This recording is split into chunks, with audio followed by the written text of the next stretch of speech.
Bonsoir à tous, ravi d'être avec vous pour ce rendez-vous d'information francophone sur Al-Oula. Voici les titres de l'actualité. Le bac commence aujourd'hui. Plus de 440 000 candidats, toutes branches confondues, ont passé les premières épreuves. Comment s'est déroulée cette première journée? La réponse dans ce journal.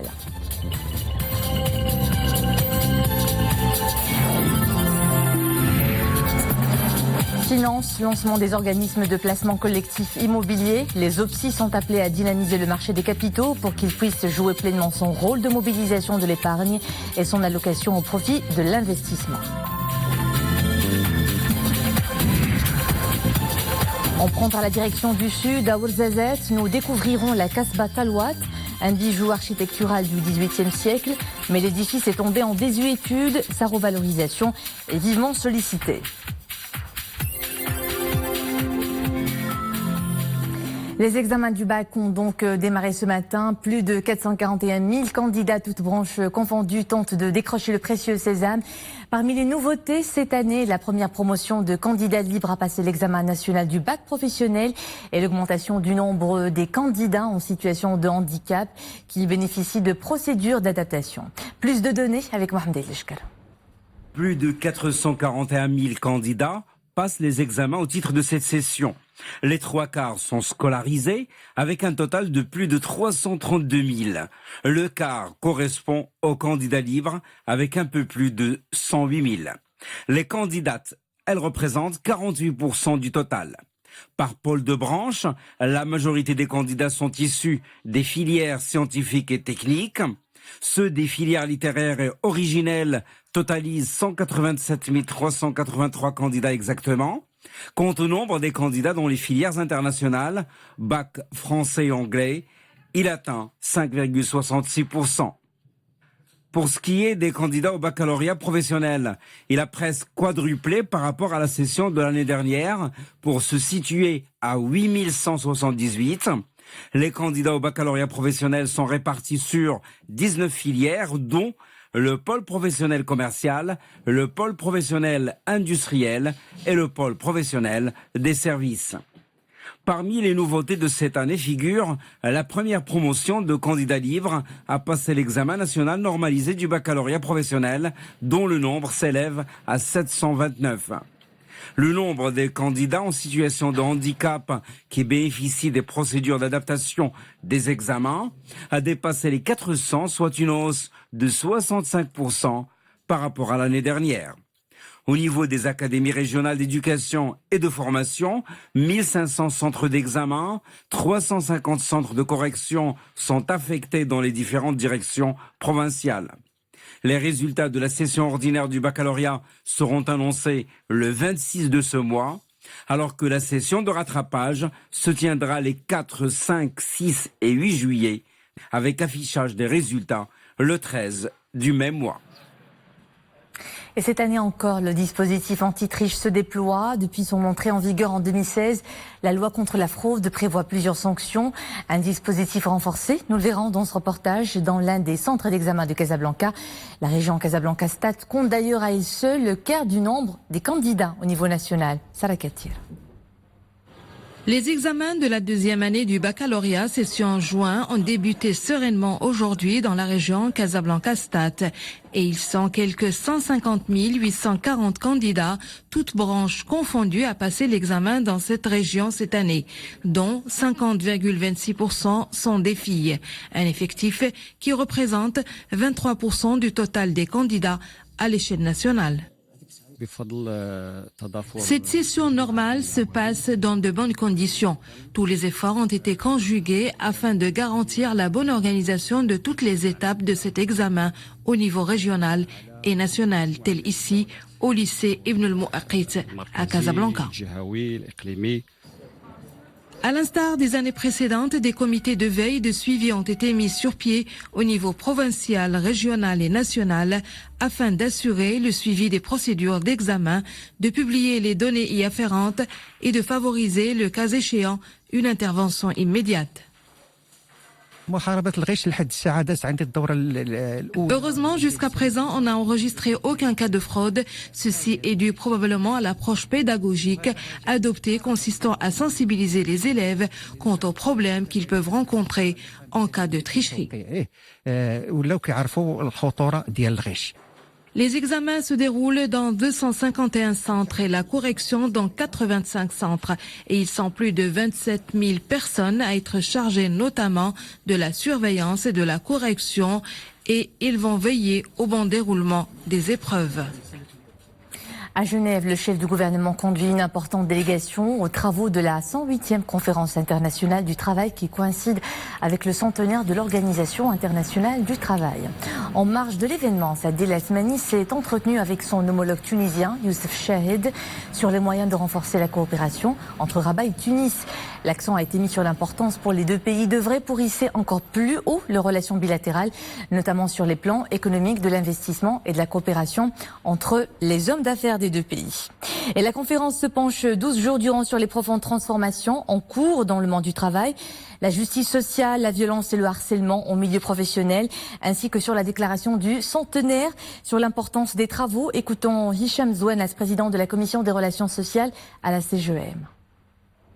Notre participation elle est assez active, aussi bien sur le plan des commissions qui vont traiter l'avenir du travail dans le monde, mais également à travers la participation lors des interventions des différents présidents et représentants des pays. Et cette année, nous avons la participation de 187 pays lors de cette conférence qui coïncide bien sûr avec le centenaire de la création de l'OIT. Le marché des capitaux se renforce par le lancement des OPCI, les organismes de placement collectif immobilier. Leur introduction au Maroc s'inscrit dans le cadre des actions entreprises en vue de diversifier les moyens de financement de l'économie et de l'immobilier en particulier, de mobiliser l'épargne aussi et de développer le secteur financier. Une rencontre dédiée au lancement effectif des OPCI est organisée à Rabat par le ministère de l'économie et des finances et l'autorité marocaine du marché des capitaux. Mohamed Lishkar. C'est au siège de l'autorité marocaine du marché des capitaux qu'a été procédé ce matin au lancement effectif des activités des OPCI, les organismes de placement collectif immobilier.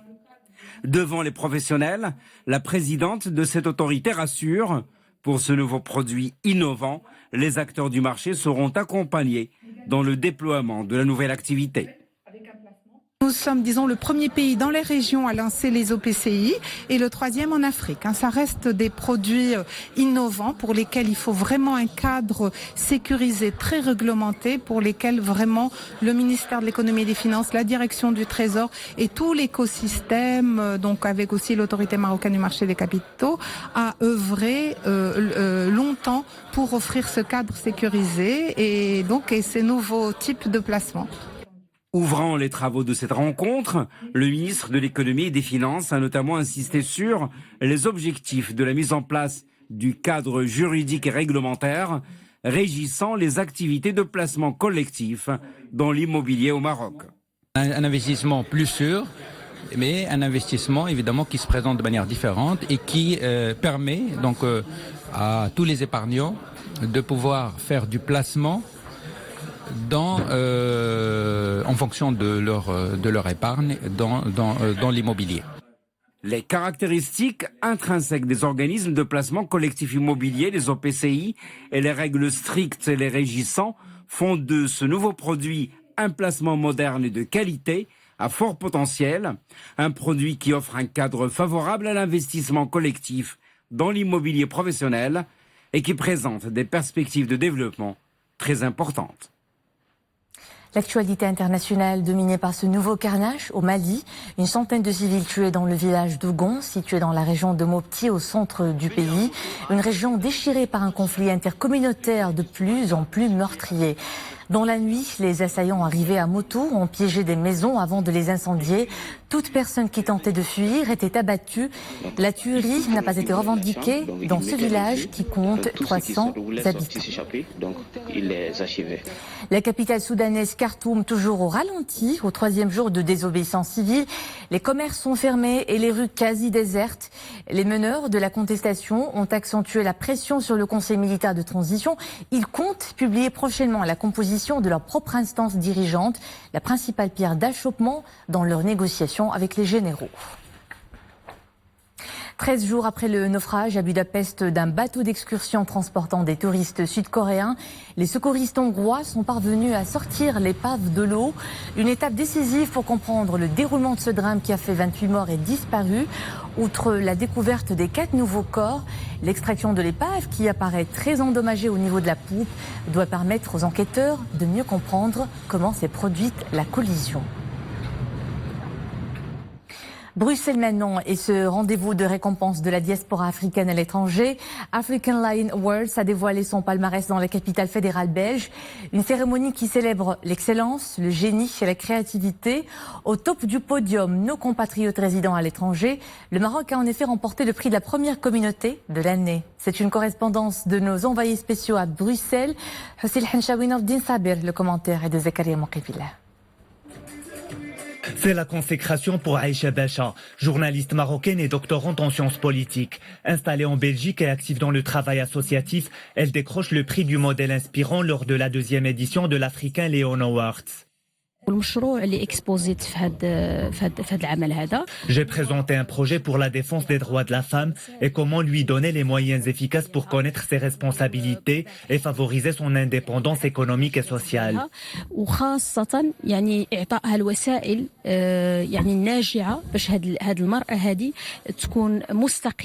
On a vu aujourd'hui que la femme marocaine a été mise à l'honneur. Et je vous le répète, sans les femmes, pas d'avenir. Mais surtout au Maroc, la femme marocaine, mashallah aliha. Je pense que si on la met en avant, on lui donne plus la parole, le Maroc va avancer d'un pas de géant. Lors de cette soirée de gala, plusieurs créateurs africains sont primés. La diaspora marocaine en Belgique est élue première communauté de l'année 2019 et décroche 3 prix. Une distinction pour récompenser les efforts des Marocains pour s'intégrer dans le pays d'accueil. Il est important d'avoir des rôles modèles pour des générations futures. Les rôles modèles représentent pour nous, c'est la référence pour cette génération qui parfois en manque de repères et à la recherche d'un travail, à la recherche d'une identité, et finalement on retrouve cela par des gens qui ont réussi. La 2e édition de cet événement traite les sujets de l'insertion professionnelle et de la diversité. African Lion Award est un concept pour l'Afrique et de sa diaspora. À travers la cérémonie de remise de prix et de trophées, les organisateurs veulent célébrer la créativité des Africains à l'étranger.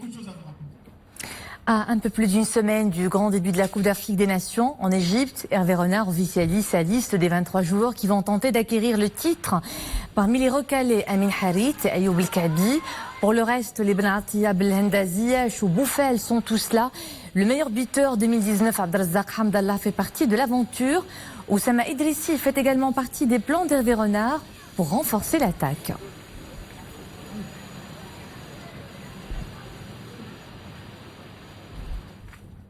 Direction le Grand Sud, Ouarzazate plus exactement, à la découverte de la Kasbah Talwat, un bijou architectural édifié au XVIIIe siècle, une construction qui allie le cachet arabo-andalou et l'architecture rurale amazigh. Seulement voilà, ce riche patrimoine de la région tombe dans l'oubli. Il requiert des travaux de réhabilitation. Abdel Ayed, Mohamed Wahibi, Mounia Marouche.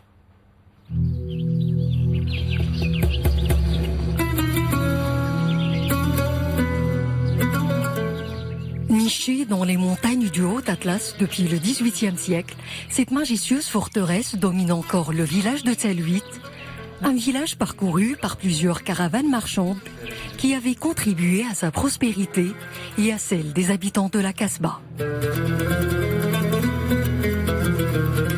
Mes ancêtres, ils ont travaillé à l'intérieur de cette Kasbah à titre de forgerons.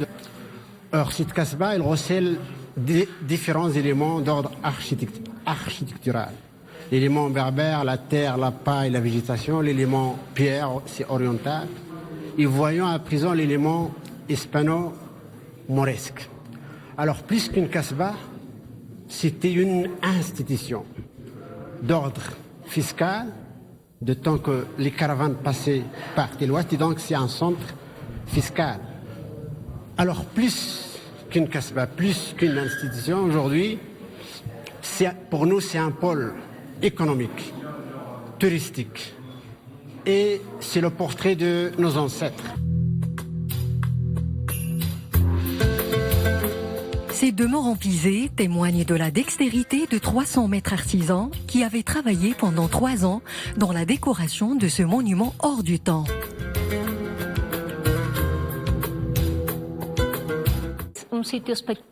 C'est un site magnifique qui respire l'authenticité à travers ses parties, ses portes, ses murs de suc finement ciselés et ses plafonds de bois de cèdre. Franchement, c'est un travail d'orfèvre. Je suis agréablement surprise par l'ingéniosité de ces maîtres artisans. Ce que je vois, c'est qu'il y a différentes structures en réalité, qu'on passe d'une ambiance très différente à une autre, que finalement on a l'impression que c'est plusieurs lieux en un seul. Alors cette kasbah, je la trouve très belle et c'est vrai que là on voit que elle est un petit peu en mauvais état et elle se dégrade, et voilà, c'est assez surprenant parce qu'il y a une telle richesse de ce lieu que c'est peut-être un petit peu dommage de pas le protéger. Et justement, ce patrimoine précieux risque de disparaître avec toute sa mémoire si rien n'est fait pour le préserver. Et c'est la fin de ce journal. Merci à vous de le suivre. À 21h, l'info est de retour avec Qaïs Mohsin. Belle soirée à tous.